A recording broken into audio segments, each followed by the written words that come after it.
ಗುಡಿಸಲೆಯಾಗಲಿ ಅರಮನೆಯಾಗಲಿ ಆಟವೇ ನಿಲ್ಲದು, ಎಂದು ಆಟ ನಿಲ್ಲದು. ಹಿರಿಯರೇ ಇರಲಿ ಕಿರಿಯರೇ ಬರಲಿ ಭೇದವೇ ತೋರದು, ಎಂದು ಭೇದ ತೋರದು.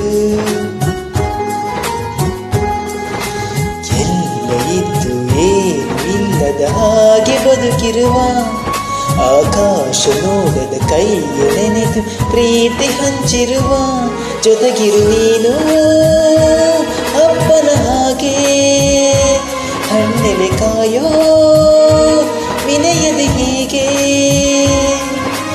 ನಿನ್ನನ್ನು ಪಡೆದ ನಾವು ಪುನೀತ, ಬಾಡು ನಗು ನಗುತ್ತಾ ಬೊಂಬೆ ಹೇಳುತ್ತೈತೆ ಮತ್ತೆ ಹೇಳುತ್ತೈತೆ, ನೀನೇ ರಾಜಕುಮಾರ.